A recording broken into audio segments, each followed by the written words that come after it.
Ассалаумағалейкум ақтөбектер, кешегі жеңісіміз құтты болсын, және бүгін 8 наурыз халықаралық әйелдер күнінде құтты болсын. Бүгін ТКБ подкастының маусымдағы бірінші бөлімі. Кешегі ойын туралы спикер Рымбек Ізғали және Қасымжан Ноқатаев. Рахмет келгендеріне. Кешегі Сәлем. Шақырғандарыңа рахмет. Негізі біз бүгін жалпы ТКБ-ның подкасты болғандықтан біз негізі жалпы Ақтөбенің матчын талқылауымыз керек қой енді. Бірақ дегенмен де айтпай кетпеске болмайтын матчтар бар негізі. Сондықтан да бірінші негізі Елімай мен Оқжетпес пен Елімайдың матчын талқылағым келіп отыр да. Өйткені ол жерде андай эпизод болды. Пенальти, мысалға Өміртаевтың аяғының ту сыртынан тепті. Және соңғы кездері жаңағыда айтып отырдық қой. Қос двойное наказание деген жаңағындай бұрын болды да, одан кейін оны қайтадан алып тастады. Яғни пенальти беретін болса, максимум сары қағаз беретін болды. Биылдан бастап оны қайтадан енгізген екен да. Яғни УЕФА, ФИФА, ИФАБ солар. Яғни кеше Юнайтед пен Кристал Пэлас матчында мысалға пенальти берді және қызыл қағаз берді. Бавария мен Мюнхен-Гладбах матчында да солай. Қызыл қағаз және пенальти. Ал бұрындар мысалға пенальти берсе қызыл қағаз бермейтін. Сондықтан да кеше менің ойымша Оқжетпестің жеңісін ұрлап алды деп ойлаймын. Мысалға ана жерде пенальти беріп және қызыл қағаз беретін болса, Елімай ар жақта әлі 1,5 тайм уақыт бар. Қалай ойлайсың мысалға? Сен өз ойыңды айта бер. Менің ойым сол, менің ойымша Оқжетпестің жеңісін ұрлап кетті деп ойлаймын, менің ойымша. Және мен бұл жайында кіммен сол матчты қарап отырып, телеграммен кіммен сөйлесіп отырдым, Ербол Қайыровпен. Ол да бірден тек өзінің жаңаға телеграм арнасына гол емеске жазып жатыр. Давид Лорияны айыптап жатыр, шыны керек. Енді кейбір ақпараттар бар енді, бірақ айтуға болмайтындай. Менің ойымша кеше сол Оқжетпестің жеңісін ұрлап кетті деп ойлаймын. Сендер не деп ойлайсың? келсең менде. Сен не деп айтасың? Айтпайсың ба ештеңе? Мен ба? Мен айтайын ба, мен былтыр бізде VAR-KZ деген бағдарлама болды ғой бізде менің каналымда. И мен қазір тырысам судейский моменттерді қатты сынамау, өйткені мен эксперт емеспін. Вот я вот как судья не могу оценить. Как болельщик, да. Как болельщик сияқты, как блогер сияқты, я мүмкін ол жерде пенальти болды. Бірақ маған айтайын ба, маған сол матчта маған повтор ұнамады. Качествосы, картинкасы, ракурс. Өйткені сол ракурс, маған бірақ ракурс жетіспейді, чтобы 100% утверждать.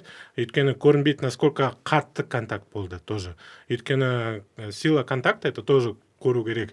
И оны басқа ракурстан көрсетсе, и кішкене понятнее было бы. Вот солай айтайын. Мен кеше сол ойладым да, осы кеше подкаст өттіңдер ғой, ұмытып кеттім, Әлібиді шақыру керек па деп ше. Және ол семейдікі ғой, Әліби, төреші, фамилиясы кім еді? Жангелдин ба? Әліби 5-6-7-8. Мерғазы, Әліби Мерғазы, айтпақшы, мен тіпті оған хабарласып пікірін сұрағым да келген, мен есімнен шығып кетті, кеше деген күн жүгіріс болып кетті. Айтайын ба, ол қазір ондай нелерді, моменттерді айта алмайды, өйткені ол қазір тобылды істейді, аналитик болып. Поэтому қазір оған ондай нелерді айтуға уже болмайды. Бізде Әлібек Абубакиров бар тоже судья, который вот VAR-KZ, ол мүмкін түсіреді, мүмкін білмеймін, өз ойында әлі айтады, әлі оның несі әлі болады сәті. Вот. А так сол матч туралы тағы басқа матч болды, сосын Қайрат пен кім ойнады ғой. Там тоже бір момент болды, спорный, да? Но там сол момент менің ойынша штрафной да болған жоқ. Сен көрдің ба ол моментті, естіген жоқсың ба? Екінші таймда айтпысың ба? Да, когда вот защитниктер Широбоков, по-моему, екеуі коробка алды ғой нападающийна. И, по-моему, там фол да болды негізі. Бірақ просто адамдар сұрап жатыр, штрафной да болды ма, штрафнойдың сыртында болды ма сол спорный момент. Мен білесің ба, мен қалай, мысал үшін, біздерге былтыр Ақтөбе Қайрат Ақтөбе матчына, сосын Астана Елімай матчына шетелдік төрешілерді алып келді ғой.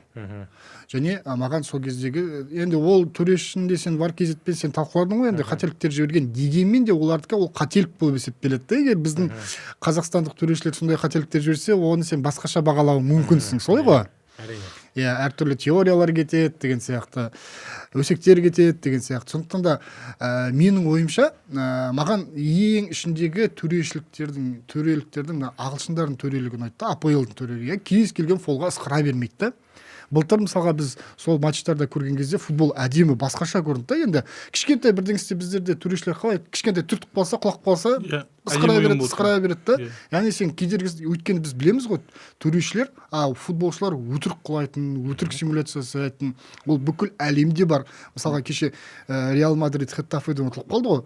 Сол кезде деген Хеттафенің ойыншылары құлаған сайын айқайлап құлайды да кәдімгідей ше. Ол норма футбол үшін. Дегенмен де менің ойымша біздің төрешіліктерге сондай керек сияқты, кез келген фора. Әйтпесе біздің төрешілер деген ысқыра береді. Сондықтан да мен жаңа сен айтып отқан сұрағыңа мен солай жауап берер едім. Яғни кішкентай контакттың бәріне ысқыра беру дұрыс емес деп. Ну, менің ойымша әлі былтырғы проблема бар әлі бізде КПЛ-да. Түркістанда трансляция жақсы өтті в целом, да? Таза болды, таза, жақсы. Бірақ басқа қалаларда әлі качествосы, если честно, қатты прям топ дей алмаймыз әлі. Ну, понятно, еще по сезону, может, олар еще көтереді сапасын, бірақ маған, например, Көкшетауда маған трансляция ұнамаған. Себебі Түркістанда жаңа стадион. Сол жаңа стадионға именно точкалары бар, точкалары өзіне камера қояды. Қазір, например, барлық стадионға барлығы бұрынғы стадиондарда солардың не жоқ, доступ жоқ дұрыс. Камера қоюға, несіріна офсайдный линияны көру үшін да қиындау. Сондықтан да біздің неге кешегі мен ойлаған бірінші турда ондай бір жаңағыдай даулы мәселелер болмайды шығар деп. Солай басталған, енді жалпы қызық болмады. Дегенмен де мен жалпы негізі шыны керек былтырғы федерацияның жұмысына жақсы деген баға қойдым да, жоғары бағаладым да, яғни көп интрига болған жоқ. Керісінше жаңағы сұр костюмдегі кісілер бар ғой Астанадағы, соларға қарсы тұрды деген сияқты. Солар үшін қарсы біраз шаруалар істеді. Ал биыл келді осындай шаруа істеп жатыр. Енді екінші, үшінші турларды көреміз әлі де, бірақ дегенмен де жалпы басыма ұнаған жоқ төрешіліктер. Үшінші тур келмей-ақ жөймейді. Қызық болады. Сол кезде қызық болайын деп тұр. Сондықтан да ят жігіттер. Айтпақшы, Давид Лори кетейін деп жатыр, деген ақпараттар бар, Ну, естігем, я тоже сол жайлы, бірақ көреміз. Жазға дейін мүмкін жұмыс істейтін шығар. Жаздан кейін уже мүмкін бізде жаңа келсек болады. Мүмкін 100% утверждать ете алмаймын. Давайте мен бірінші что-то сразу кірісіп кеттік. Біздің сұлуларды табалайық. 8 мартпен сендер сұлу болельщиктерді, да? Поменьше слез, да? Как говорится, побольше радостных моментов. Құтты болсын 8 наурыз мерекесі. Сенде может. 8 наурыз мерекесімен бүгінгі біздің аруларымызды, аналарымызды, қарындастарымызды құттықтаймын. Біз сіздерді қуантып жүре берейік, сіз біздерді қуантып жүре беріңіздер. Осылай бір-бірімізге шапағат, қуаныш сыйлап жүре берейік. Осы менің тілегім. Сен де қосып жібересің бе? Мен басында айтып кеттім, сол Ақтөбенің жанкүйерлері, біз Ақтөбеде қыздар көп жанкүйерлер. Не только жанкүйер, қазір клубта қаншама қыздар қазір. Апайлар. Қаншама. Вообще қазіргі тенденция ұнайды біздің футболда. То, что біздің футболда көп жас қыздар бар. Разные клубтарда, то есть не только там Ақтөбеде или это Қайратта бар, Оқжетпесте бар, разный клуб, Шахтерда бар. Барлықтарыңызға мейрам құтты болсын. Енді кешегі ойын туралы айтып жүрейік. Қалай өтті, қалай болды? Ең үлкен эпизод, ол екі эпизод қой, жаңағы пенальти және қызыл қағаз. Енді жаңа алаңнан қуылғаны, енді ол тік аяқпен нестеді ғой, енді ол қызыл шынымен де тап-таза. Пенальти де таза болды, қолына тиді. Бұл жерде әрине жаңа мен айтып өттім ғой қызыл қағазға. Енді ол кездейсоқ болды ғой, енді қолмен әдейі ойнаған жоқ қой енді. Ол жерде сары қағаз ештеңе берген жоқ, тек пенальти берді, Ордецтің қолына тиген кезде. Шатаспасам, сары қағаз болған жоқ, тек пенальти берді. Және ол жерде бәрі Заруцкийді айтып жатыр, пенальтиді қайтарды, ой керемет, мықты деген сияқты. Бірақ менің ойымша пенальтиді орындаған футболшы өте нашар тепті. Иә, Өте нашар нашар тепті. еді, иә. Мен ойлаймын ана жерде Заруцкийдің орнында кез келген былай деңгейі бір орташа деңгейлі қақпашы ана соққыны оңай тоқтататын еді деп ойлаймын. Сен қалай ойлайсың? Луис Герра ма оның аты, вот. Иә. Ол неде Суперкубокта гол соқты ғой. Иә, әдемі гол соқты сол кезде, иә. Ападеші вратарды Анарбековты алдап. Иә. И кешегі матчты айтсақ, ну, менің ойымша оларда штатный пенальтист бар бізде. Асхат Тағыберген бар ғой, Иә. который штрафный пенальти бәрін соғады. Неге теппеген? Сол сұрақ ол. Енді ол неге теппеді дегенде былайда, менің ойымша біріншіден ол неге шабуылшыға сенді, және шабуылшының олардың негізгі шабуылшысы болғасын. Қонақ болғасын емес. Маусымды жаңағыдай жақсы бастасын, сенімді бастасын деген сияқты. Және содан кейін жаңағы маған Нұрбол Жұмасқалиевтің матчтан кейін қылығы ұнамады, пресс-конференцияға келмей қалған, иә? Бұл бірінші. Бұрын да солай постоянно. Жоқ, енді жалпы бірінші, екінші ол ренжігендей болып тұр ғой, былайша айтқанда төрешілікке, тағы бірдемеге, иә, мысалға. Жалпы ал жақсы. Дегенмен де бұл бірінші қылығы ұнаған жоқ, екінші қылығы жаңағыдай пенальти соға алмадық және қызыл қағаз ойынымызға қатты әсер етті дейді. Мен керісінше олай ойламаймын. Пенальтиге дейін де, қызыл қағазға дейін де мысалға Ақтөбе допты ұстап біраз мүмкіндіктер жасады ғой. Мен ойлаймын, тіпті жерде қызыл қағаз болмаса да, андай ресеп болмаса да Ақтөбе сенімді түрде жеңіске жететін еді деп ойлаймын менің ойымша. Өйткені мен бірінші таймда Тобылдың шабуылы мысалға қатты бір есімде жоқ. Бір рет бірге шығып кетуге кішкентай қалған бір моменті болды. Дегенмен де ойында толық Ақтөбе ұстады. Сондықтан да мен ойладым енді әлі оның үстіне Ақтөбенің кейбір ойыншылары жарақат алып қалып ойнаған жоқ, иә. Мысалға маусымның алдында ойбай жолдастық кездесудің бәрінен ұтылып жатыр, ойын жоқ, бітті, Ақтөбе құрыды деген сияқты әңгімелер кетіп жатты ғой.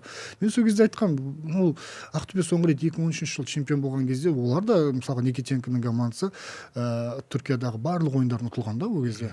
Бірақ чемпион болды ғой. Сондықтан да ол жолдастық кездесулерге қарамау керек. Және маған кешегі ойындағы бір-бірін түсінуі ұнады. Мен жаңа команда ғой негізінде анау кешегі, жаңа команда. Біреуді түсінбей қалып, артық жүгіріп кетіп деген сияқты нәрселер болған жоқ ойында. Сондықтан да менің ойымша кешегі ойынға тап-таза 5 деген баға қоюға болады деп ойлаймын. Және ол жерде ешқандай қызыл қағаздың ешқандай қатысы жоқ, кінәсі жоқ деп ойлаймын. Давайте прям по порядку, а то біз алға кетіп қаламыз. Гол жайлы, бірінші гол жайлы айтып жіберейік. Сосын голы Шушаначевтың ассисті, да, пасы. Менің ойымша вот Шушаначев сол жағдайда өте көп жұмыс жасады, основной, да. Основной бәрін ол жасады, әдемі пас берді, точно, да, сосаға. И мен осы моментте Арчиді кішкене хочу похвалить, да, өйткені ол молодец, ол пахарь. Былтырғы жылға қарағанда қаншама критикада болды, оған Шушаначев кет деп. Ну, болды, иә, ондай әңгімелер. И қазір осы матчта ол бірінші сразу моментте ондай ассист беріп, тоже Шушаначев Жалпы Шушаначев былтырдың өзінде жалпы Ақтөбе жанкүйерлеріне ұнады. Мен кет деген әңгіменді жоқ, мен естідім. Мен мысалға мен жалпы Шушаначевтың ойына былтыр жалпы жарты маусымның өзінде 6 гол салып тастады ғой. Енді жақсы көрсеткіш қой енді, иә? Бұл біріншіден, екіншіден оның деңгейі бар, бойы бар, жылдамдығы бар. Мысалға бойы ұзын адамдардың, мысалға футболшылардың жүгіруі, тез жүгіруі қиындау болады ғой. Жылдамдық бар. Және Костовтың биылдыққа Шушаначевті рөлін шамалап өзгерткен екен, байқадың ба? Былтыр тек қана ол настрие болды, иә? Иә, настрие болды, күресіп жүрді. Болды, екі функциясы болды. Ал биыл флангке, жартылай флангке ауысып жүрді. Және ол оның нәтижесін берді. Мысалға флангке кетті, сояқтан ассист жасады. Ал былтыр ол түсінікті бір жерде тұрады, стоп дейді ғой, былайша айтқанда. Сондай шабуылшы болды. Биыл қозғалып, кәдімгі прессинг жасап, қорғанысқа дейін кетіп қалған кездері болды. Көп жұмыс жасады. Сондықтан да Шушаначевке, иә, үлкен 5 қоюға болады. Қалың. Сондықтан да басқа ойыншыларға алатын болсақ, енді мысалға маған шыны керек Соса өзінің деңгейінен төмен ойнаған сияқты гол салғанына қарамастан. Бірақ енді голды керемет күшті гол салды енді. Ассист берді ма тағы еще? По-моему, ассист берді ғой еще. Ассист берген кезде Жилковичке. Айтпақшы маған Жилкович өте қатты ұнады. Ол екінші таймда бірден гол салды ғой енді, 16 секунд деп есептеп қойғандар ма. Дегенмен де оның бірінші таймда да гол салатын мүмкіндігі болды ғой. Мен ойладым жаңағындай Жилкович Ақтөбеге келместен бұрын оның жаңағындай нелерін кыйындыларын берип жүрдү го видеодо. Суда алыстан көп тебеді экен да, көп гол салып жүрдү да. Мен ойладым бул жандай бір нарезкаларын көргенде ол бір реклама шығар деп ойладым да, бір андай футболшыларды болады бір мақтау үшін андай ең күшті ойна, күшті жақсы моменттерін шығарып сөйтіп жатады, сондай шығар десем, шынымен де соққысы өте жақсы екен, өте жақсы, жақсы ойыншы. Яғни былай айтайын, Ақтөбеде биыл қауіп кез келген ойыншыдан келеді. Ол түсінікті. Әсіресе шабуылшылар онсыз да қауіпті екені көрініп тұр. Оның үстіне Досмағамбетовтың алыстан біраз себетіні бар, мысалы былтыр Ақтөбеге де салды ғой, иә. Иә, мысалға голды. О жетпес. Точкамен соқты ғой. Биыл да әдемі гол соқты. Жалпы кеше енді шыны керек Ақтөбенің барлық мүшелері, ойыншылар, жанкүйерлерден бөлек жалпы командада, клубтағы барлық бақытты шығар деп ойлаймын. Әсіресе қатты бақытты ол әрине Костов, өйткені оның Костовтың үстіне бұлт төніп жатты ғой. Сондықтан да менің ойымша екінші деп кішкене деді ма? Екінші голды алып қарайтын болсақ, енді ол жерде мысалы Соса ассист берді. Ол жерде кәдімгі Тобылдың ойыншылары шашылып қалды. Кім не істеу керек, кім неге жауап береді. Ол жердегі ең үлкен қате ана Індия сол. Өйткені ана жерде Сосадан басқа ешкім жоқ. Ол сол жаңағыдай қорғаныстың капитаны ғой, былайша айтқанда ше, ол Тобылдың вице-капитаны ғой, неше жылдан бері ойнап жүр. Ол сол кезде қорғаушыларды басқару керек еді. Сен жақсы, сен Сосаны күзетіп келе жатсың. Сен мына жақта жаңағы сол жақтағы жаңа қорғаушыға көріпсің, ана жақтан Жилкович жүгіріп келе жатқан. Сен сол жақта мына жаққа бар деп айтуың керексің ғой, өйткені сол жағында ешкім жоқ. Жалпы Сосадан басқа ешкім жоқ қой негізінде. Сондықтан да менің ойымша ең үлкен қатені сол мындай жіберді деп ойлаймын. Жилкович әрине керемет гол соқты. Және бұл жерде Бусурмановта негізі қайтаруға болады деп айтпай-ақ қояйын, енді бірақ жақсы қақпашы болса негізі ана допты алып шығатын еді. Қатты болған жоқ қой енді соққа. Және қолтығының астынан жіберіп қойды ғой. Қолтығының астынан жіберіп қойды. Ол негізгі енді қақпашылардың бәрі рефлекс бойынша жақын бұрышты күтеді ғой енді. Жақын бұрышқа тебеді деп ше. Сондықтан да екінші голға мен осылай. Енді Тобылдың голы жақсы кірді негізі. Жұмашев там подачасы жақсы болды, и Жұмашев замыкал. Реакциясы, рефлексы өте жақсы екен. Жалпы кеше біз әдемі футбол көрдік негізінде. Жалпы мен ең ішінде әрине ең әдемі голдар енді көп болды ғой негізі. Ордецтің де голы, Нанидің пасы, Досмағамбеттің алыстан жерге түсірмей тебе салған голы дегенмен де маған ең ішіндегі ең әдемі гол сол Сосаның голы деп есептеймін. Өйткені реакцияда кәдімгіше Европалық деңгейдегі реакцияда кәдімгідей қарап тұрсаң, ол пасты бір метр қашықтықта тез жүгіріп барды да, ана жерде біз Европада сондай голдарды көп көреміз ғой. Қапталдан неше рет прострел жасайды. Таң қаласында қалай мына нелер шабуылшылар алдын ала ойын оқып қалам қандай. Жоқ, значит, оларда жаттығу дұрыс болды Түркияда. То есть заготовка, скорее всего. Мүмкін, потому что олар Түркияда жай жатпайды ғой. По-любому олар какие-то заготовки жасайды, там разные комбинации жасайды. По-любому осы комбинация мүмкін болды Түркияда. Они отрабатывали. Сосамен, Шушуначпен, может, тағы бір нападающий олармен болды. Поэтому сол моменттерде олар по-любому Түркияда это все отрабатывалось, и вот қазір как итог жемісін көрдік. Гол маған тағы мне кажется, бізге Нанидің ассисті отдельно талқылау керек, өйткені бірінші матчта сразу шығып, қанша минуттан кейін ассист? 3-4 минуттан кейін. Ну, сначала Тобыл, да, гол соқты. И сразу ответно, сразу Ақтөбе сразу 4. Мысалы, ана жерде деген кімнің Ордецтің шашы тиіп кетті ғой, негізі ана жерде Ордец тиіспегенде гол болатын еді негізі. Және менің ойымша. Гол болғанда әдемі гол болатын еді. Маған Нанидің кешегі ассисті Пиззелидің ассистеріне еске салады. Точно керек. Точно, прям выверен. Сондай. Жалпы мен осы жерде Еркке сәлем айтқым келеді. 5 гол салмайды деп айттың ғой, Наниді.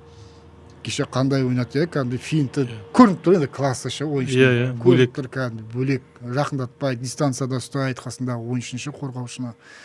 Әлі күнге дейін жылдам алдай алады. Және мен Ақтөбенің ойыншыларына рахмет айтқым келеді. Жаңа Топалов деген ойыншы қайта Наниге мүмкіндік беріп, пас беріп сөйтіп жатыр да, және Нани арқылы ойнап жатыр да, өзін көрсетсін, жаңағыдай коллективке кірсін деген сияқты. Сондықтан да Нани не талқылайсың енді, ол класс, ол шеберлік. Біз әлі неше түрін көретін боламыз. Түсіндің ба, Ерсін? Неше түрін көретін боламыз. жоқ ерсін жаңа бір подкастта шығып ойбай Нани деген неге керек 5 гол салмайды деген сияқты әңгімелер айтып жатты ғой енді кешірерсің біздің Нани қартайды Нани 39-ға келді 40-қа келді ол бір жыл футбол ойнаған жоқ карьерасын аяқтап кетті мансабын аяқтап кетті дегенмен де біздің чемпионаттың деңгейін айтсайшы өте төмен деңгейде ғой біздің чемпионаттың деңгейі Нани сияқты ойыншыларға сондықтан да өкінішті бірақ ол несі то что мен кіммен Түркияда Стойловпен интервью жаздым ғой ол сол кезде айтты егер Нани КПЛ-ды шайқаса да көп гол соқса ассист берсе то у меня большие вопросы к уровню КПЛ деді то есть потому что ол уже мансабын тоқтатты да аяқтады деп айта алмаймын потому что медиалигада там жүрді и уже ойлады что уже все завершил и қазір опять карьерасын возобновил и сразу бірінші матчта ассист берді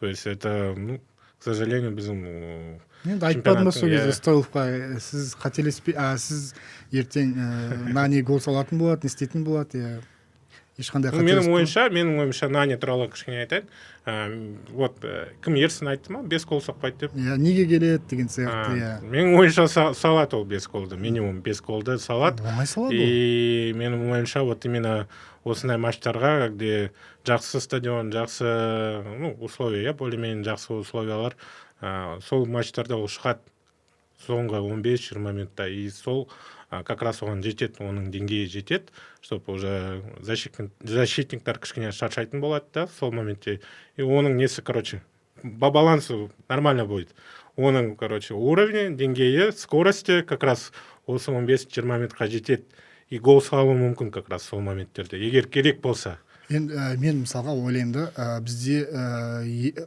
Наниге дейін ең танымал мықты ойыншы деген Аршавин болды ғой негізінде ше КПЛ-да Аршавин, Тимощук жоқ жалпы енді Тимощук ол енді Баварияда әрине чемпиондар лигасын алды дегенмен Вагнер Лав тоже айтуға болады бірақ по медийке мне кажется Нани олардан жоқ мен не айтайын деп мен ойымды аяқтайын мысалға Аршавин болды бірақ Аршавиннің өзі оңай гол салатын болды ғой кәдімгі ше оңай голдар салатын болды ғой Таразға әдемі гол Таразға бір орында тұрды да үстіне лақтыра салды да мысалға ше себебі КПЛ-ның деңгейі ал ол мысалға Аршавин деген ол оның алдында мысалға Ресейде 8 ойын ойнап Кубань ба бұл жақта 8 ойын ойнап гол салмай РПЛ-да керек емес ойыншылардың қатарында болды да былайша айтқанда Зенитке де керек емес Қазақстан келді да 2 жылдың ішінде 26 гол ма 30 гол ма салып тастады мысалға ше шайқай салды оп-оңай ондай менің ойымша Наниде ертең және айлығы $70,000 дей ма менің ойымша өте аз айлық та мысалға ше 60 по-моему даже 60 па тіпті 60 болса да кәдімгі күшті ғой кәдімгі аз айлық қой деген негізінде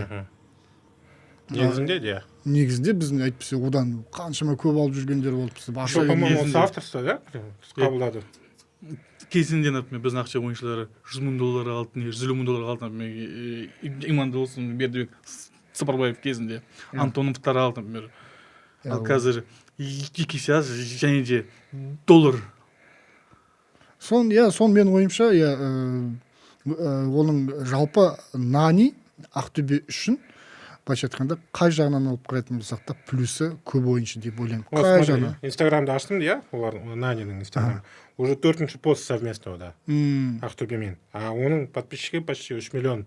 И оған подписаны Криштиану, МЮ-дің аңыздары да, басқа Португалия сборныйдың аңыздары да, олар бәрі оған подписаны. Оған қазір қарайды, так, Нани мына жақта ойнап жатыр. Значит, может, анау игрокқа көмектесем КПЛ-ға, значит, баруға болады. Нани аман болса, онымен ештеңе болмаса, еще гол салса, еще стадионның более-менее картинкасымен более-менее нормальный, значит, это вещь, как реклама сияқты өте біздің КПЛ-ға өте қатты реклама мынау. КПЛ Қазақстан футболына сосын оны мен тағы да ол жаңа түсінікті ғой енді жаңағыдай адамдар көп жинала бастады ертең басқа қалаларда Наниді көру үшін. Одан бөлек әрине медиадан бөлек менің ойымша бұл біздің мына футболдағы жемқорлар сұр костюмдегі кісілер бар ғой, олар баяғыдай көсіліп былықтарды енді жасауға шамалы азайтатын болады да. Өйткені егер үлкен кешегі мысалы Елмай сияқты бір ол жақсы үлкен былықтар болатын болса, даудамайлар мысалы КПЛ-да ше. Ол кезде әлем BBC жаза бастайды, жаңағыдай Sky Иә, News иә. жаза бастайды деген Иә, сияқты, Sky Sport жаза бастайды.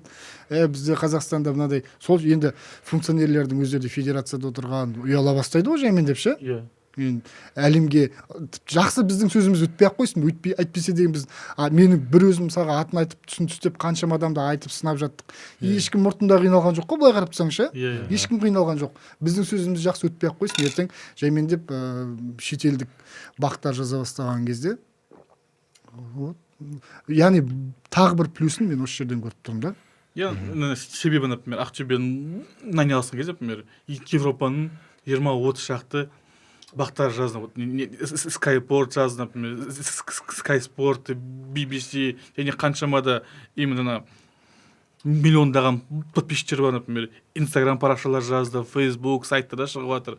Уже барлық назар уже біздің КПЛ-ға болып жатыр. Және сосын Ақтөбеге қарсы біртүрлі төрешілік шешімдер болмайтын шығар деп ойлаймын да, өйткені ертең нани тұрып мынау не қылған масқара деп жазатын болса бітті ғой мысалға ше, сөйтіп жазып жатыр екен деген сияқты қылып. Қазір айтайын ба, қазір осы жылы бізде көп частный инвесторлар кірді, и мне кажется, олар ондай мәселелерді не допустят, менің ойымша. Ну, то есть қатты уже ондай допущение болмайды уже бұрынғыдай емес. Мүмкін там бір-екі матчтарда болады там, ну прям каждый турларда, каждый нелерде скандал көп болмайды. Бір жағынан сосын Астанаға биыл чемпион болу деген мақсат жоқ, оларда үштікке кіру деген мақсат жоқ. Енді негізгі біздегі дау-дамайлардың бәрі Астанаға қатысты болды ғой. Енді көп дау-дамайлар ше, өйткені олардың амбициясы үлкен болды, оларға чемпион болу керек болды, оларға әрбір 3 ұпай қатты маңызды болды, сол үшін кейбір жағдайлар болып қалып жатты. Биыл Астанаға ортада жүрсем, кубокты алсам деген сияқты. Мысалы Астана ешқашанда кубокқа таласпаған ғой, кубокты алды ма олар? Алды. Бір рет алған шығар, көп болса. Бір-екі рет алды, да. Енді басында, одан кейін олар кубокқа деген екінші құрам Локомотив болған кезде еще алды олар. 11-де алды, и 18-де, по-моему, бір рет алды. Олар яғни кубокты керек емес трофей ретінде қарап жүрді ғой енді осы уақытқа дейін ше. Енді биыл енді Астана барынша кубокқа таласады шығар деп ойлаймын. Бүгін кешке көреміз ойынның қалай болатынын. Жетісу 18 ойыншы заявление жасаған ғой. Өте аз. Және мен айтайын, бұл 18 ойыншылардың ертең жалпы жарақаты былай тұрсын, ертең айлығы берілмей қалып, тағы бірдемесі болса, тағы да кетіп қалуы да мүмкін ғой, мысалға айдың аяғында. Ондай жағдайлар біздерде болды. Тіпті Ақтөбенің өзінде де болды, мысалға контрактісі бар ойыншылар, мысалға не істеп кетіп қалған кездер болды. Сондықтан да Астанаға биыл қатты қиын болған. Әлібек Қасым кеткен дұрыс па, дұрыс емес па? Негізі менің ойымша дұрыс емес. Біріншіден, мен Әлібек Қасым ол кеткісі келген жоқ. Мен онымен әлі тағы да сөйлесем, бірақ менің ойымша Әлібек Қасым ол кеткісі келген жоқ. Сендерде инсайт бар ма, білмеймін, жоқ. Менің ойымша кеткісі келген жоқ, оны кетірді. Және оны кетірген менің ойымша жаңадан келген басшы сияқты. Мен соны по-моему, еще оның алдында, по-моему, еще уже. По-моему, бірдеңе болды. Болды. Конфликт болды, внутри команды конфликт. Мүмкін, солай естіп. Жанкүйлер жазды барлығына. Қысым бұл, футболшыға. Қысым. Неге ол? Оны деген Ақтөбеде кеткісі келетін адам деген маусымның ортасында келісім шартқа жасады ғой, 2 жылға тағы да, мен шатаспасам, оның әлі 2,5 жыл келісім шарты болды негізі, 2 жыл ма келісім шарты болды? 2 жыл. 2027-ның аяғына дейін деді. 2026-2027-ның аяғына дейін болса 2 жыл ғой енді. Ондай келісім шарты бар адам. Және оны тегінше жіберіп қойғанда, мысалға, үлкен сұрақ қой, сен сондай үшін сен сатуың керексің ғой кемі. Кішкентай ақшаға болса да. Егер Ақтөбе осы жылы чемпион болса, мне кажется, Әлібек қатты өкінеді. Обидно болады оған. Мен былай айтайықшы, бұл сұраққа жалпы Әлібек енді Астанада ғой, оны не істеу, тауып алу қиын емес қой. Ертең сөйлесіп көрейік өзінен. Не айтады екен, менің ойымша кеткісі келген жоқ. Сосын не жайлы айтайыншы кішкене, а то ешқайда шыққан жоқ сол сұрағым. Мен суперкубокта сұрақ қойдым кімге? Рафаэль Уразбахтинға. Кім жайлы? Әділет Сәдібек жайлы. Что Ақтөбеде интерес реально болды ма, болған жоқ па? Өйткені бірнеше пабликтар жазды ғой, что Сәдібекті Ақтөбе алғысы келеді. И сол жайлы Рафаэль Радикович айтты, что интерес болды Ақтөбеден, бірақ по цене ма бірдеме не договорились, олар келіспеді. Миллион сұрады. Ну, мен Да. сосын следующий вопрос мен сондай сұрағым болды. Правда, что за Садыбекова 1 миллион запросили. Ол сумма туралы уже точно ешкім айтпады, бірақ разговор был, что Адлет Садыбеков может уйти в Ақтөбе, и вот такой вот сондай или енді, короче, оған интерес бар деді. Енді көреміз, Садыбеков қала ма, қалмай ма. Менің ойымша, такой как игрок, как Садыбеков, ол лишний болмаушы еді, да, Ақтөбеде, тем более Ақтөбелік қой, иә ол? Ақтөбелік. Жалпы мен мынандай нәрсені тағы да бір осы көптен бері көкейімде жүрген нәрсені айтқым келеді да, мысалға Қайрат академиясын бәрі мақтап жатыр ғой, мысалға, бәрі дұрыс енді, шынымен, по факту мақтап жатыр ғой, бірақ бәрін, оның бәрін өзінің түлектері деп бүйтіп академия, бірақ қарап тұрсаң, Мринский 15 жасына дейін Ақтөбеде болды, мысалға, Ақтөбе футболының түлегі ғой ол, мысалға, сен бір мектепті бітірдің, одан кейін университетке түстің, сен университеттің де мектептің де түлегісің ғой. Сондықтан да менің ойымша біздің жаңағыдай журналистерге де солай айтып жүру керек деймін да, мысалға, Қайрат академиясының түлегі, мысалға, Кенжебек Тараз футбол мектебінің түлегі деген сияқты қылып қосарлатып айтып жүру керек. Неге? Өйткені ол, мысалға, сол Кенжебекті болсын, Анарбековті болсын, ол кішкентай, мысалы, 7 жасар баланы көз алдыңа елестетіп көрші, мысалға, 7 жастан бастап 15 жылға дейін 7 жыл бойы тәрбиелеген бапкерлердің жұмысы зая кете ма, сонда бүкіл сонда ненің бәрін, мадақтың бәрін Қайрат академиясы ала ма? Олар былайша айтқанда почти дайын ойыншыны алып отыр ғой, енді былайша айтқанда. Жыламайды, ыңылдамайды, мысалға, ештеңе үйретпейсің. Ал мысалға Атыраудың, мысалға кешегі дядя Ваня дейді, мысалға Тараздағы, мысалға Шымкенттегі қаншама бапкерлер бар, олардың еңбектері сонда зая кете ма? Олай болмайды ғой. Сондықтан да менің ойымша біздің комментаторларға, спорт журналистеріне солай бүйтіп қосарланып, сөйтіп жазып жүргені дұрыс деп есептеймін да. Ол тек қана Қайраттың 100% түлегі емес қой, жақсы, Сәтбаев кішкентайынан бастап тәрбиеледің, істедің. Шерхан Мұртаза шатаспасам Астананыкі, мысалға, Қай Шерхан? Шерхан Мұртаза, қақпашы. Мұртаза емес қой, Қалмырза. Қалмырза, Мұртаза айтайын деп жатадым ғой, Ол Астананікі ма? Қосшыда тұрған дейді ол. Кішкентайында сол Астананың ойындарына келіп жүрген. Сондықтан да мен ойлаймын, біздің Ну, вообще, просто, вот, біз қазір Англия жайлы айттық қой, төрешілік. Оларда, Англияда мен, например, білем, то, что оларда воспитанник считается вот именно 15-16 жастан бастап, кто пришел в команду, ол считается воспитанник. То есть, то, что даже бала кезде басқа командада болды, уже он просто айтады оны, но воспитанник считается именно вот 15-16 жастан примерно. Сол жастан примерно 15-16 жастан, мысалы сен 16 жаста, 18 жасында сен футбол ойыншысың ғой сен. Ну, да. Әділетсіз деп есептеймін да мен. Сатпаевтың өзі, например. 16 жаста да уже шайқады. Былтыр марқұм Кирилл Кеккер айтқан екен. Именно Қазақстан бойынша Ақтөбенің ойыншылары самый мықты ойыншылар деп. Именно Ақтөбеден жот ойыншылар бәрі мықты деген. Уже Кирилл Кеккер, например, Қайраттың академия деп басшысы болды ғой именно футбол жағынан. Сол айтып кеткен екен былтыр. Енді менің ойымша, мысалға біздерде футболшылар көп шығып жатыр ғой, енді Шымкенттен, Тараздан көп шығады, мысалға Қызылордадан көп шығады, бірақ айта кету керек, бұл жерде табиғатта өз рөлді ойнайды. Мысалға Шымкентте жыл 12 ай жылы, мысалға адам көп, және Таразда, Шымкентте, Ақтөбемен салыстырғанда адам көп қой. Ақтөбеде облыстың өзінде 800 мың адам тұра ма, мысалға Шымкенттің қаланың өзінде 2 миллион халық тұрады да, мысалға облысты айтпағанда былай. Облыспен, по-моему, 4 миллион, по-моему, почти Шымкент. Жарты Қазақстан, қарап тұрсаң. Сондықтан да ол жақтан футболшылардың шығуы заңды. Бірақ біз қазір қарайтын болсақ, бізге Ақтөбе, Орал жақтан футболшылар шығып жатса, Қостанай, Павлодар жақтардан жандай, ол шыны керек, ол үлкен еңбек деп есептеймін да, менің ойымша. Өйткені сен ол жақта жарты жыл футбол ойнай алмайсың, егер жабық ғимарат болмаса ойнайтын. Ақтөбеде салды ғой кеше, сондай Қостанайда бар, мысалға жыл 12 ай футбол ойнайтын. Ондай жағдай болмаса, мысалға ол өңірлерден футболшылар шығу қиын. Сондықтан да ол жақтағы шыққан футболшылар жаңағыдай жақсы деңгейдегі және Ақтөбеден де көп қой негізі ойыншылар ұлттық құрамада. Маған бәрінен бұрын таң қалдыратын, мен әр подкаст сайын айтамын, мына Оралда футбол жоқ, өліп қалды мысалға ше, жапты. Бір командасы бар еді, Ақжайық деген бірінші лига мен премьер лиганың арасына кіріп шығып жүреді. Мысалы ешқашан жүлдеге таласпай, бір рет финалдың кубогына барды, болды. Сол жақтан қаншама футболшы шықты мысалға, Руслан Валиулин мысалға, Стас Покатилов, Топалов мысалға. Нұрбол Жұмасқалиев өзі. Сол оралдық мысалға. Кішкентайына бір Қостанайға кетіп қалған. Кішкентай дегенде 18 жасында ма сондай кеткен. Сондықтан да мына біздің подкастымызды Оралдың адамдары да тыңдайтын шығар деп ойлаймын енді.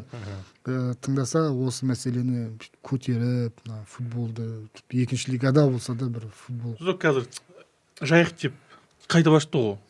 Бұрынғы қарыздарды төлемеу үшін Ақжайықты жауып, Жайық деп жаңа команда шығып. Енді сондықтан оған дұрыс көңіл бөлу керек. Классика ғой, біздің КПЛ-дің классикасы. Так часто делают. Маған айтайын ба, тағы қосып кетейін, сен спичіңді жаңа Чесноков маған тоже загадка. Ол негізі өскемендікі. Өскеменде вообще Алтай вот только жаңа былтыр ма қашан возродился, а так оның алдында болған жоқ вообще. 10 жыл Восток болды ғой. Как он вообще появился, вот это маған үлкен загадка Чесноков. И қазір қайда ойнап жатыр да. А так мен вообще долгое время мен ойладым, что ол Костанайский, потому что тобылда көп уже жүр, и тобылдың несін өтті уже, молодежкасында бәрін өтті. А так оказывается он өскеменский. Қалай ол Өскеменнен шықты ондай деңгейде? Енді футбол орталықтар барша, жеке, ояқты бар ғой, кез келген қалада бар ғой. Ол мысалға үлкен былай қанша алмаз, жемчужина дей ма мысалға, сондықтан да Чесноков, дұрыс айтасың.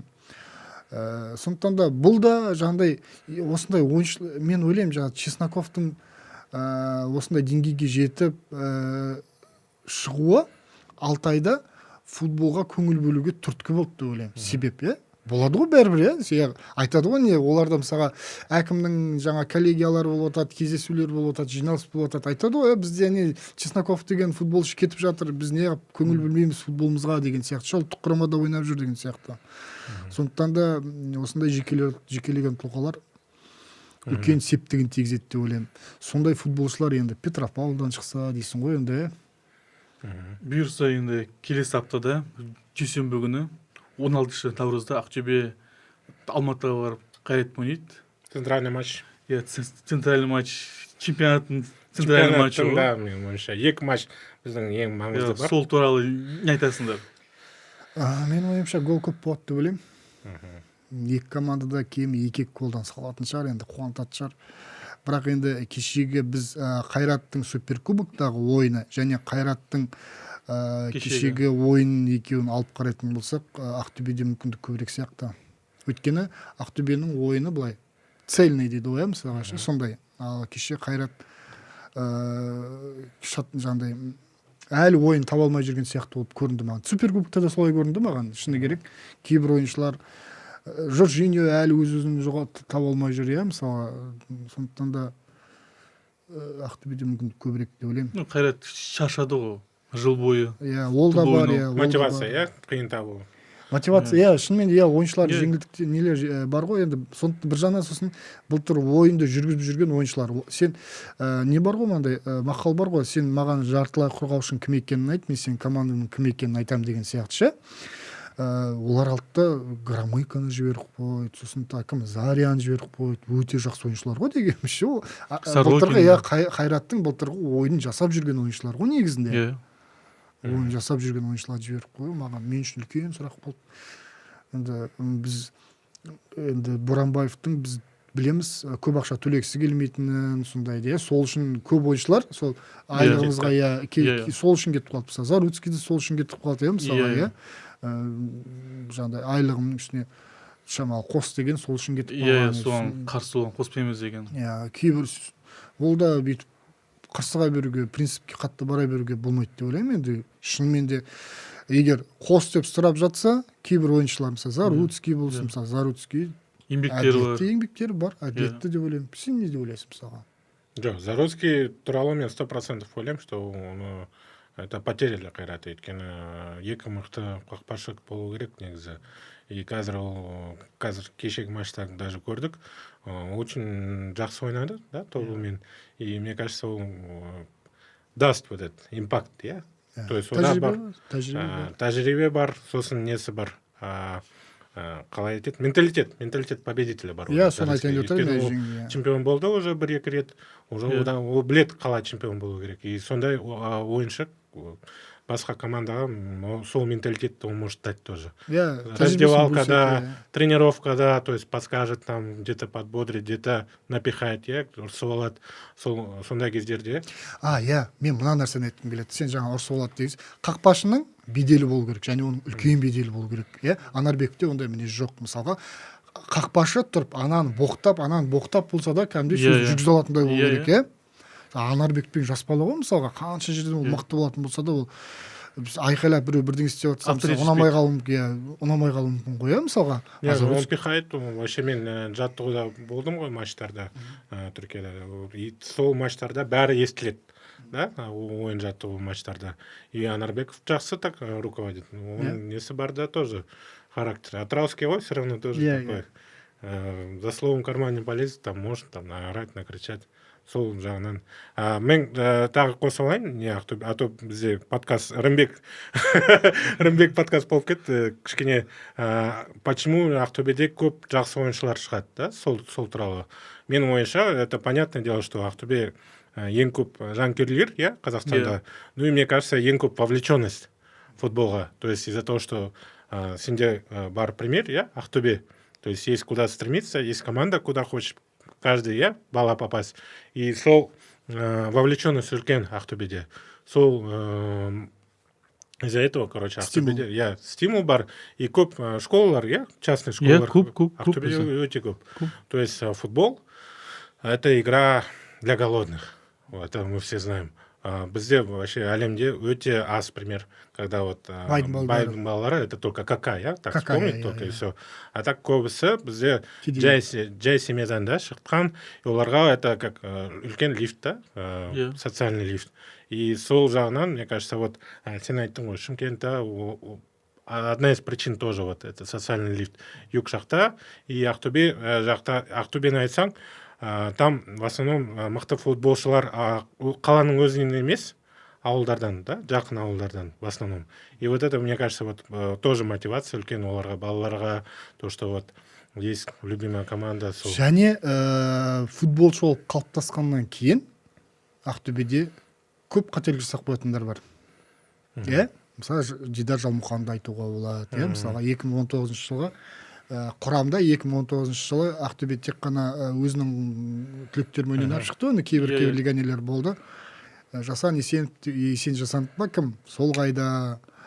Мен мысалға ана ойыншыдан бойынан үлкен Әлшер Әжімов па? Ол қайда. Мысалға мен мысалға ойладым. 16 жасынан бастап ойнап жүрді ғой. Үлкен жоғары деңгейде. Ол жаңағы Ақтөбеде лимит болғанға дейін жаңағыдай одан кейін де мысалға күшті пастар жасап сөйтіп жүрді. Мысалға Әлшер Әжімов Каспиймен ойнағанда есімде ана Сергеевтің басына қандай әдемі пас берді мысалға ше, кешегі Нанидің пасы сияқты. Сондықтан да мен сол Әлшер Әжімовтен мысалы көп үміт күттім. Қазір жоқ ол Иә. Небір ойыншылар болды. Солар мысалға Саят Жұмағали қайда мысалға. Неге Атырауға ауысты ғой. Атырауға ауысты ғой кеше. Атырауға? Мақтауға қайда. Яғни былайша айтқанда ол Саят Жұмағали кезінде бойы ұзын, керемет, жас қорғаушы, ол қазір ол Атырауда ойнау керек емес еді. Бұл Ақтөбе шанс берді ол. Соны айттым ғой. Ондай ойыншылар мысалға қазір кешерісіңдер Дидар Жалмұханды Пизели айтты, Қазақстандағы ең талантты ойыншы мен көрген деп мысалға ше, мықты ойыншы деп. Ол ең бірінші шыққан бойда гол салды ғой Қайратқа ше, 1-0 қылып ұтты. Әдемі соққысы бар, дриблингі бар. Жастар құрамасының капитаны болып жүрді мысалға ше. Әлшер Әжімов 16 жаста болса да, тіпті ол 19 жасқа дейінгі өзінен 2 жас үлкен футболшылармен ойнап жүрді мысалға. Яғни осындай қателік жіберіп қоятындар. Сондай теріс жақтары бар да, Қасымжан. Ақтөбеде. Тағы Қайрат Ақтөбе матч жайлы айта кетейін. Матч дүйсенбі күні болады. И мне кажется, сағат 7-де ма? кішкене ыңғайсыз иә болельщиктарға. Осындай матчтарды, мне кажется, выходной күнге. Жоқ, не, барлығы Не, референдум понятно, байланысты. из-за референдума. Иә. Ну тогда или сенбі күні қою керек, или кішкене попозже, сағат 8-ге қою керек. Өйткені для картинки, для всего. Понятное дело, что екінші таймға, скорее всего, полный стадион болады. Иә. Екінші таймға. Өйткені Алматыда сен өзің білесің ғой, стадион қай жақта, Абай адам жолында. И сол кезде как раз сағат 7-де пробка, вообще қатты пробка болады. А матч болған кезде одан да менің ойымша сол Қатты пробка енді матчқа кешігетін адамдар ол Қайрат жанкүйерлері деп ойлаймын. Енді Қайрат енді уақытты Қайрат қоятын, иә, Қайрат клубы ғой, иә. Енді Қайрат бұл жерде әлі де уақыты бар деп ойлаймын ойлануға, анализ жасауға. Сондықтан да сен дұрыс айтып отырсың, иә, оны жай уақыт қою керек. Егер өздеріне қолдау керек болатын болса, Ақтөбенің жанкүйерлері олар ұйымдасады да келе салады, 5 мың адам ба, 5 мың адам. Кешікпейді олар. Иә, бір сағат. Жұмыстан қашады. Иә, жұмыстан қашады, оқудан қашады, иә, футбол үшін не бір түрлі нәрселер бар. Сондықтан да жалпы Қайраттың былай білесің ба, мына басшылығындағы ұйымдастыру қызметінде отырған адамдар көп қателіктер жібереді, иә. Чемпиондар лигасында қаншама қателер жіберді, мысалға кеше мысалға Реал матч ақша, олар былай ақшаға қатты беріліп кеткен, иә. Ақшаны көп табу керек, көп ақша төлемеуіміз керекпіз деген сияқты бір сараң политикада, сараң саясатта оларда. Бұл да дұрыс емес менің ойымша. Мысалға кеше Реал Мадридпен болатын матчта көп ақша табу үшін олар алды да жан-жақтан бүкіл әлемнен көрші елдерден жанкүйерлер келді да, яғни Қайрат клубы қолдаусыз қалды, мысалы қарап тұрсаңшы. Бүкіл Қазақстан келді. Олар алды 15 мың билетті кассадан сату керек еді да, сол кезде мысалға. Кассадан сатқанда бәрібір сол ақшаға алады ғой, бәрі сол Алматының адамдары алады ғой. Кезек ұйымдастырып әп-әдемі қылып. Сол кезде ең болмаса 15 мың өзінің жанкүйері болатын еді. Дәл сол ақша түседі бәрібір ше. Бәрібір дәл сол ақша түседі. Сондықтан да Қайрат футбол клубын қарайды ғой енді бізді бәрібір, иә, басшылығынан адамдар. Көп қателіктер жібере бермеңіздер, көп сараң бола бермеңіздер, көп жабық бола бермеңіздер. Зиданчик сияқты, Айбек Қабылша сияқты адамдар сынап жатса, аккредитация бермей, я қызыл. Әйтпесе Ақтөбеден үйренетіні көп деп ойлаймын менің ойымша, нелердің жаңағыдай футбол клубтарының. Мысалы Ақтөбе футбол клубын өлтіріп тұрып сынап атады, әкімін басқасын сынап атады, жаңағыдай аккредитация бермей ұстау деген жоқ қой мысалға ол жақта, иә. Керісінше сен оны сынасаң, Ақтөбе клубының басшысы сенің соңынан жүгіріп жүреді, олай емес, былай деп саған түсіндіру үшін, иә, мысалға. Айбек Қабылша қалай, иә, бартта 2 сағат тығылып тұрған ғой, кімді көйлекін ұстап алу үшін ше. Бірақ сұхбат берді, одан кейін Ербол Қайыровты шақырып алып сұхбат берді. Кеше мысалға Арман Оспанов қайда түскенін түсінбей қалған шығар, мысалға Ақтөбеге келді, 2 күннен кейін Елдар шақырып алып соған сұхбат берді, иә, мысалға. Сондықтан да ол жақта демократия кәдімгідей, біздің клубтарға үйренетін нәрселер көп. Әсіресе мына Қайрат, Ордабасы, Астана деген клубтар, осы 3 клуб осы жаңағыдай өздеріне сынды қатты көтере алмайды. Керісінше сынағанда оны жақсы көру керек. Көрдің ғой, мысалы Ордабасы кімді Арман Пірмановты кіргізбей тастады, иә, мысалға қанша блогерлер жиналып кетті. Астанада мысалға қаншама адам аккредитация бермей тастайтын жағдайлар болады. Сондықтан да Ақтөбеден басшылығынан үйрену керек. Барып тәжірибе сағатына барып келсе де болады деп ойлаймын мен негізі. Билет жайлы тағы қосайын деп едім. Қайраттың Лига чемпионовта, да? Вот хотел добавить еще, что бізде футболда, футбол айттық ғой, для бедных, да, скажем. Солай ғой, иә. Это для футболистов будущих, я? То есть для голодных, не для бедных, а для голодных, кешіріңіз.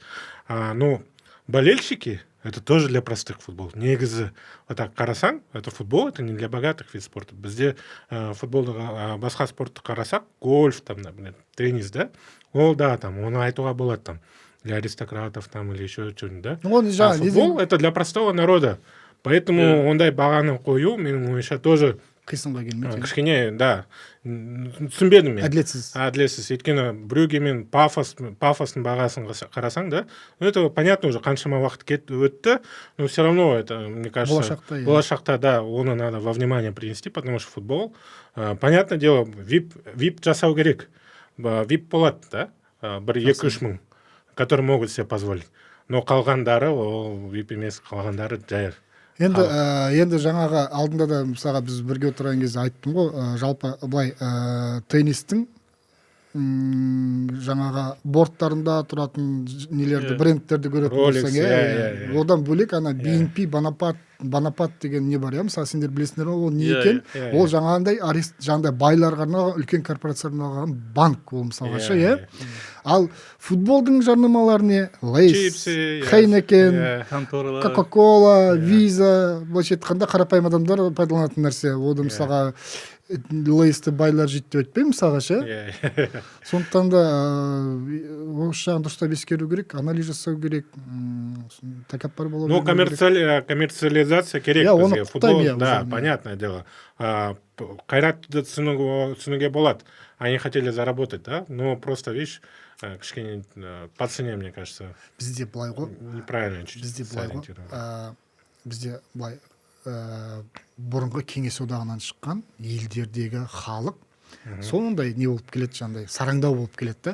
Біз күні кешеге дейін Windows'ты сатып алмайтын болдық қой, мысалға ше, пиратский қондырамыз деген сияқты. Киноны торренттен көшіріп аламыз. Әлі күнге сондаймыз ғой, біз жаймендеп үйреніп келе жатырмыз. Сол жағында ескеруіміз керек деп ойлаймын негізі. Әйтпесе мысалға бір күні осы Тәжікстан президенті келіп мына жерде экспоның қасында жаңағыдай не болған жоқ па? Тегін таратты ғой фруктылар. Жеміс-жидектілерді ше. Сонда деген бір Астананың өзінде сол. Сонда да жаңағы келе жатырмын ғой, бір жігіт әйелін ұрсып жатыр. Не ақшаң жоқ па? Ашсың ба? Мен өзім ағалатын едім, бұл қарбызды неғып көтереміз ана машинаға дейін дейді да. Не аштан өлдің ба деп әйелін ұрсып жатыр. Енді біз сондай, біз енді басқаша өзгере алмаймыз. Өзгеру үшін не өзгеру керек? Экономикада ол әсерін береді мысалға. Тіпті дұрыс айтып отырсың, мысалға мен Баварияның мысалға нелердің матчта АПЛ-дың өзінде мысалға билеттер $100 ба? Иә? Сондықтан да Қайрат Боранбаев, например, соңғы 2 ойын Астанада өтті ғой. Біреуге Олимпиакос сияқты. Сол кезде ренжіді астаналықтарға. Адам келмейді, келесі Астана ойнамаймыз деп. Бірақ билеттер 20 мың теңге болды. 20 мың теңге, например, далада -30 градус, например, халық, например, тоңып еще сол тоңғаны үшін ақша төлегісі келмейді. Бірақ 20 мың, оның алдында Бельгиямен ойнадық. Бельгия, сборная Бельгия. 1000 теңге ма, 1500 теңге? 3000-нан болды. 3000 полностью sold out. То есть ондай факторларды тоже надо ескеру керек. Ол ескергеннен бөлек, ол Қайрат Боранбаев ренжімеу керек, қайта рахмет айту керек. Сондай бағаға қыстың күні және қанша 10 мыңдай адам келген шығар ол жерде. Аз да болды. Сондықтан да керісінше негізі андай кез келген жерде ондай жалпы Қайрат Боранбаев емес, жалпы біздің атқамінерлер, басшылар, жаңағыдай әсіресе мына қоғаммен жұмыс жасайтын адам, қоғамдық жұмыс қой мысалы Қайрат Боранбаевтікі болсын, кез келген адам қоғамдық жұмыс қой, қоғаммен жұмыс жасайсың. Ондай адамдарға қазақша қалай айтсам болады, благодарный болып үйрену керек та, кез келген жерде рахмет айтып, несін сәулесін шашып, жақсы сөздер айтып не істеу керек. Өйткені оның да ол тәрбиенің бір түрі ғой, ол да мәдениет, этикет ол негізінде ше. Ал отырып алып сынау, ол жақсы, біз сынауымыз керек біз, мысалға. Журналистер сынауы керек, жақсы. Жанкүйерлер сынасын, жақсы. Ал ондай деңгейдегі адамдар, менің ойымша, жақсы бапкерлер сынасын, пресс-конференцияда төрешінің, тағы бір деменің, ойыншылар сынасын. Бірақ ол тек қана мен Қайрат Боранбаевты айтып тұрған жоқпын. Бізде одан да жаңағыдай нашар функционерлер жетеді бізде ше, мысалға. Сондықтан да әсіресе мысалға бір жағдайлар болған жоқ па, осы Елімай мен Ақтөбе матчынан кейін спорт директор ма, сондай біреулер шығып, сондай әңгімелер жазып, кім жаңағы Әлімжан ба, мына недегі Тобылдың басшысы, мысалға Инстаграммен сол кезде Қалдияров сол кезде мысалға кім айтты ғой, Әділет Барменқұлов, сен не елді шулатып дүрліктіріп жүрсің, мысалға кел, өзінің регламенттері бар, хат бар деген сияқты да мысалға. Одан нәтиже шықпай жатса, жақсы шулат. Сондықтан да менің ойымша ондай деңгейге түспеу керек деп ойлаймын. Әрбір басшы өзінің деңгейін ұстап жүру керек деп ойлаймын. Деп ойлаймын. Дұрыс па? Сізде бірдеме қосып жіберетін бар ма, бірдеме? Не, барлық тақырыптарды талқыладық па? Барлық жанкүйерлерді 16 наурыз күні Алматыда күтеміз. студенттер, Алматыда тұратын ақтөбеліктер, батыстағылар. Метроның шайқайма дағы метроның ішін. Ол шақырмау негізі Ақтөбеден футболды тығылып өткізсең де тауып алып барады ғой бәрібір ше. Иә, күтеміз, дестеміз, келіңдер деген сөздің өзі артық негізі. Иә, артық. Иә. Сен айтпасаң да келеді. Менің ойымша 5000 адам емес, одан да көп келетін сияқты, иә, былай Ақтөбенің чемпиондыққа таласпай, мысалға алдын ала біліп тұрасың ғой, мысалға, Ақтөбе ұтылып қалады-ау деп біліп тұрғанның өзінде де жанкүйер барады ғой, мысалға ше. Әлсіз болса да. Енді ертең Ақтөбеде жеңуге мүмкіндігі көп екен көрді, көздері жетті, иә, мысалға ше, көп. Одан көп барады деп ойлаймын менің ойымша. Ертең Ақтөбеден біраз адам барады.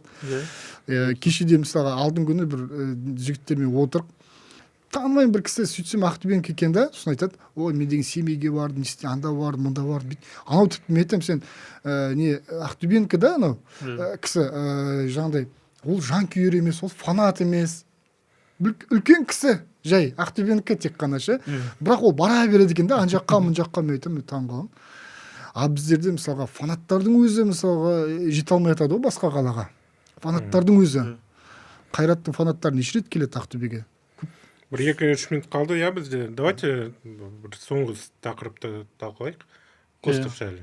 Николов Костов.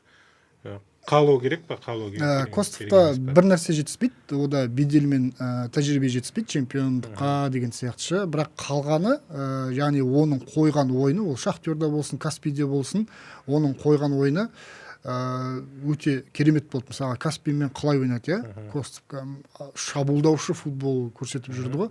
Тек оның ойыншыларының деңгейі төмендеу болып жатты да. Каспийде болсын, Шахтерда болсын, ойыншылар. А қазір жоғары деңгейдегі ойыншылар кез келген фантазияңды жасап береді деп ойлаймын менің ойымша. Сол қалу керек па сезон? Қалу керек, иә. До конца сезона, иә?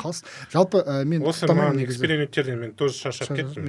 Иә, қалған дұрыс, себебі қазір жаңа тренер келеді, менің ойыншылар емес дейді, потом будет отмазка болады этих футболистов. Бірақ 2 ай уже біздің сезон 6 ай всего лишь, например.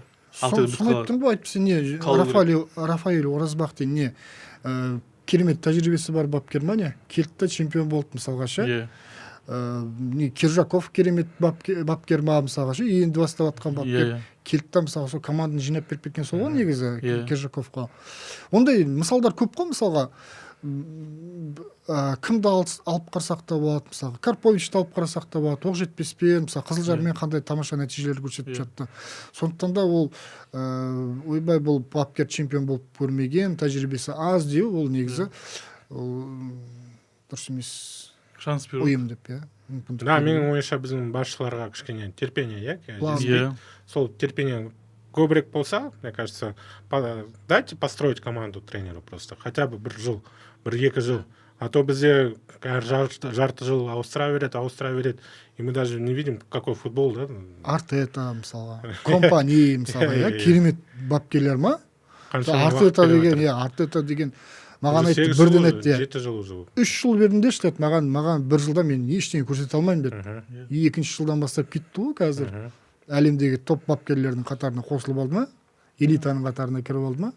Сондықтан да... Амин, Арсенал. Иә, ана нені айтам да жаңағы, АПЛ-дың басшыларының шыдамдылығына, төзімділігіне таң қаламда, иә, команда ұтылып атады, 1 ойын ұтылып атады, 2 ойын ұтылып атады, 3-ші ойын, 4-ші ойын ұтылып атады. Сон Аморемидің өзін біразға дейін ұстады ғой, мысалға ше. Әсіресе Манчестер Юнайтедтен көп көруге болады да, сонда команда ұтылып атады, бірақ сонда да шыдап отырады. Арсеналдың өзі қаншама рет ұтылып жатты ғой, мысалы Артетаның басында. Әлі чемпион болған жоқ та. Әлі чемпион болған жоқ. Олар да чемпион болам деген мақсат қоймайды да шығар, Арсенал өзі сондай клуб қой. Қояды, қазір қояды. Қойшы болды. Жоқ, біте берейік па? Иә, уақыт болды. Ернар, соңғы сөзін айта салсын. Біраз қызға әңгіме айтылған сияқты, иә. Құрметті жанкүйерлер, тағы да шақырамыз ойынға Ақтөбе, және халықаралық 8 наурыз мейрамы құтты болсын, еліміз тыныш болсын, бәрі жақсы болсын. Ақтөбе чемпион болсын дейсің ғой. Иә, Ақтөбе чемпион болсын. Енді жалпы мен ойлаймын негізі Ақтөбенің жанкүйерлері болмаса да басқа клубтың жанкүйерлері, басқа жақтың жанкүйерлері Ақтөбенің чемпион болғанын қалайды деп ойлаймын да, менің ойымша. Іштей. Иә. мен солай ойлаймын. Әйтпесе неше жылдан бері, әйтпесе 2022 жыл кәдімгі тартып алды ғой чемпиондықты ше Ақтөбеден кәдімгідей. Сондықтан да әділеттік орнасын. Аминь. Жақсы. Бата беріп жіберсің. Сау болыңыз.